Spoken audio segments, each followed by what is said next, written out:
Hello दोस्तों, स्वागत करते हैं आपका आपके अपने यूट्यूब चैनल पर। दोस्तों, भारत की उन महान हस्तियों में से एक जाने वाले डॉक्टर भीमराव रामजी अंबेडकर के बारे में हम पढ़ेंगे। उनकी जीवनी, उनके जीवन परिचय, उन्होंने भारत को बनाने में क्या क्या प्रयास किए, उनकी क्या क्या महत्वपूर्ण भूमिका रही। दोस्तों, यह टॉपिक एग्ज़ाम की दृष्टि से बहुत ही इम्पोर्टेंट है। दोस्तों, चर्चा करते हैं डॉक्टर भीमराव रामजी अंबेडकर के बारे में। दोस्तों, इनका जन्म 14 अप्रैल 1891 में महू जिला मध्य प्रदेश में गांव आंबाद वेकर में हुआ। इनके पिताजी का नाम रामजी सकपाल था। इनकी माता का नाम भीमाबाई सकपाल था। दोस्तों, इनके जो पहचान बनी है वो माता पिता के नाम से ही बनी है। डॉक्टर इनकी एक उपाधि है। इन्होंने इतनी पढ़ाइयाँ, इतनी डिग्रियाँ हासिल कर रखी थी।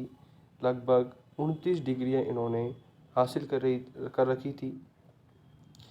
इनके भीमा भीमा माता के नाम से इनका नाम भीम पड़ा और रामजी इनके पिताजी का नाम था और अंबेडकर इनके गुरु थे।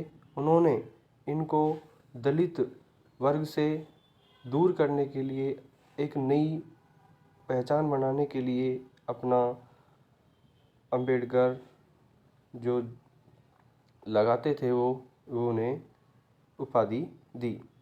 दोस्तों, इनकी 2 शादियां हुई थी।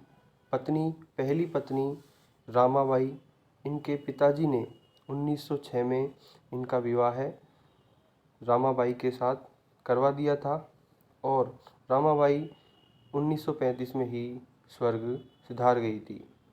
कुछ समय पश्चात डॉक्टर सविता अंबेडकर 1948 में इन्होंने पुनः शादी कर ली थी। इनके गुरु का नाम है ब्राह्मण के कृष्ण केशव अंबेडकर। ब्राह्मण कृष्ण केशव अंबेडकर इनके गुरु का नाम है, जिन्होंने इनको अंबेडकर उपाधि दी। इन्होंने एमए किया, बीए किया, एमएससी किया और डीसीए किया। डीसीए डॉक्टर की पढ़ाई की और लंदन में लॉ की पढ़ाई करने के लिए बैरिस्टर गए। इन्होंने लगभग 29 डिग्रियां प्राप्त कर ली थी। अब जब ये लॉ की पढ़ाई करने के लिए लंदन में गए थे, तभी वहाँ सबको पता लग गया कि यह दलित परिवार से है, तो इनको अंदर घुसने नहीं दिया जाता था और ना इनको लाइब्रेरी में बैठने दिया जाता था।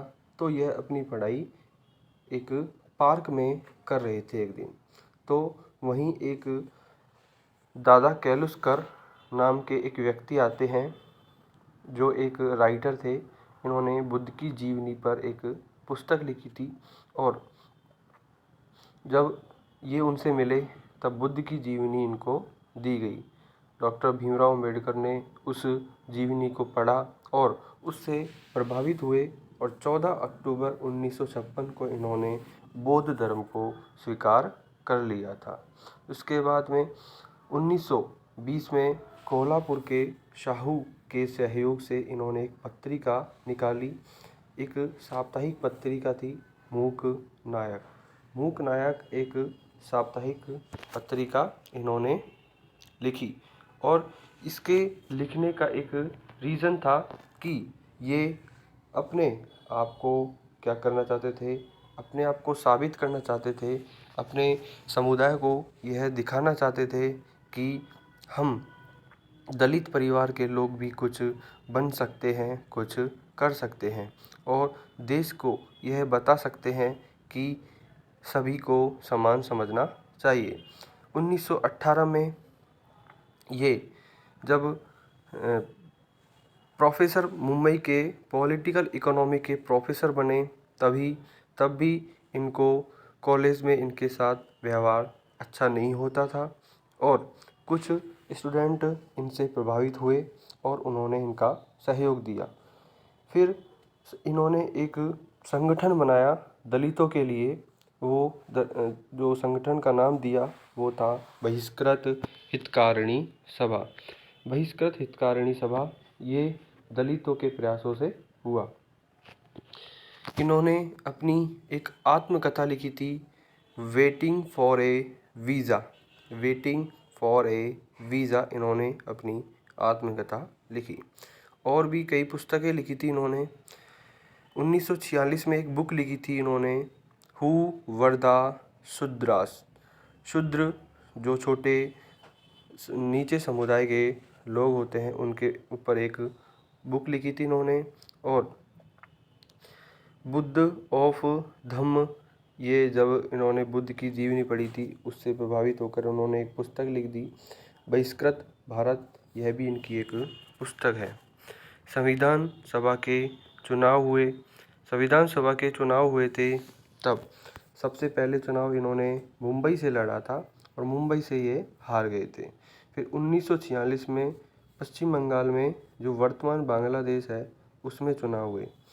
पश्चिम बंगाल से चुनाव लड़ा, मुस्लिमों के सहयोग से ये जीत गए थे और 1946 में इन्होंने संविधान सभा का चुनाव जीत लिया था। यह क्वेश्चन ज़रूर आता है दोस्तों। 1946 में चुनाव लड़ा गया पश्चिम बंगाल से। ये जो क्वेश्चन ऐसे आता है कि संविधान सभा के चुनाव के लिए डॉक्टर भीमराव अंबेडकर चुने गए थे। इन्होंने कहाँ से जीता था? ये थे पश्चिम बंगाल से जीता था। उसके बाद में 1947 में एक मुंबई से ये पुनर्गठित चुनाव में जीते थे। 1947 में पुनर्गठित चुनाव हुए थे, उसमें मुंबई से ये जीत गए थे। फिर 1952 में ये हार गए थे और 1956 में भी ये हार गए थे।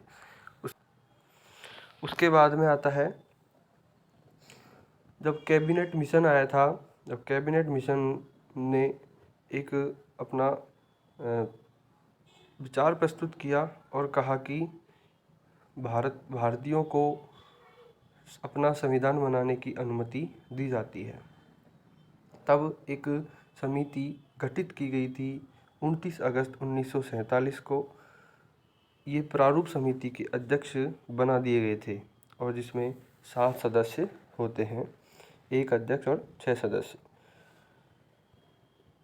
राज्यसभा सदस्य रहे, प्रथम कानून मंत्री बने और पूना पैक्ट 25 सितंबर 1932 को डॉक्टर भीमराव अंबेडकर और महात्मा गांधी के मध्य एक समझौता होता है जिस पर हस्ताक्षर किसने किए थे। ये क्वेश्चन आया हुआ है कि डॉक्टर भीमराव अंबेडकर व महात्मा गांधी के बीच हुए पूना पैक्ट में समझौता करवाने के बीच में जो करवाया था वो उस समय हस्ताक्षर किसने करे थे, समझौते पर हस्ताक्षर किसने करे थे। क्वेश्चन ऐसा था, वो थे मदन मोहन मालवीय ने। उसके बाद में है दलितों के लिए इन्होंने 18% सीटों का आरक्षण का प्रावधान किया था। ये कांग्रेस के विरोधी थे और जब भारत छोड़ो आंदोलन चल रहा था तब ये उससे सहमत नहीं थे। साइमन कमीशन के सहयोग के लिए एक कमेटी बनाई गई थी और ये उस कमेटी के सदस्य थे। इन्हें संविधान का निर्माता व भारत का निर्माता भी कहा जाता है। इन्होंने संविधान की आत्मा किसे कहा गया है? क्वेश्चन आता है कि डॉक्टर भीमराव अंबेडकर ने संविधान की आत्मा किसे कहा गया है, किस अनुच्छेद को कहा है? तो वो है संवैधानिक उपचारों के अधिकार। मौलिक अधिकार है संवैधानिक उपचारों का अधिकार, आर्टिकल 35। उसके बाद में है भारत रत्न। दोस्तों 1990 में इन्हें मरणोपरांत भारत रत्न से नवाजा गया था। इनकी मृत्यु 6 दिसंबर 1956 को सोते वक्त ही इनकी दिल्ली में इनका देहांत हो चुका था। ये स्वर्ग को सिधार चुके थे और कहा जाता है कि डॉक्टर भीमराव अंबेडकर जी के अनुसार शांति काल में भारतीय संविधान एक संघीय है और आपातकाल के दौरान यह एकात्मक हो जाता है। कि यह किसके द्वारा लिखा गया है, ये बस किसके द्वारा बताया गया है, वो है डॉक्टर भीमराव अंबेडकर जी। दोस्तों, यह थी डॉक्टर भीमराव अंबेडकर के बारे में छोटी सी जानकारी जो आपको अच्छी लगी होगी।